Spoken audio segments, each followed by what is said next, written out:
Hindi mo akalain itong ilang piraso ng talong mo ay may isasarap pa pala at wag lang masyadong makontento sa pagpiprito. So, ang ating talong ay hiniwa-hiwa natin ng ganito kaliliit. Siyempre, maghihiwa muna tayo ng ating bawang. Babalatan natin yan at didikdikin. Ihiwain natin ng maliliit katulad neto. So, mas maraming bawang ang nilagay ko dito, isang ulo ng ating garlic. Pinuhi lang natin ng kaunti katulad nito at maghiwa na tayo ng ating sibuyas.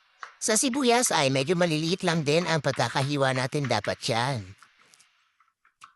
Iset aside muna natin yan. Itong ating luya. Yung sa paghihiwa ng luya ay pwede rin kayong gumamit ng kutsara sa pagbabalat tapos ay medyo maliit lang ang paghihiwa natin para naman makain-kain pa natin yung small pieces niyan.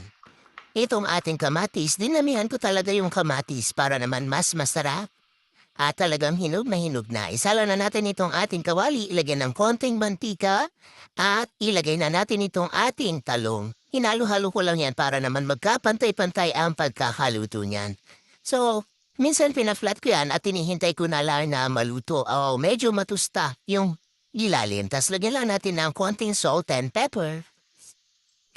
Pagka ganito na at medyo lata na ay halu-haluin pa natin. Gusto natin yung medyo golden brown pa dyan.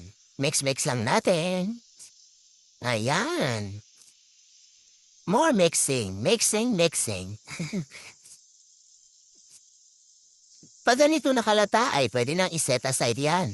Sa same pan lang din ay ilagay na natin itong ating konting mantika at igisa na natin itong ating konting luya. Tas itong ating medyo maraming bawang. Sibuyas, mix-mix lang natin hanggang sa medyo mag-aroma.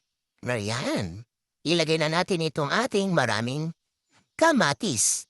Sa kamatis ay mas gusto natin na itsagain yan dahil gusto natin yung medyo nalalanta o nalalata na yung ating kamatis bago tayo maglagay ng ating pampalasa na bagoong. Isang kutsara lang hinilagay ko dyan na sa inyo na kung dadagdagan nyo yung bagoong nyo dahil nakadepende sa dami ng talong or lulutuin nyo ang paglalagay nyo ng bagoong. Dito pala gisado na bagoong ang aking nilagay. Kapag hindi pa gisato ay igisa nyo muna yung bagoong bago kayo maglagay ng iba pang sangkap.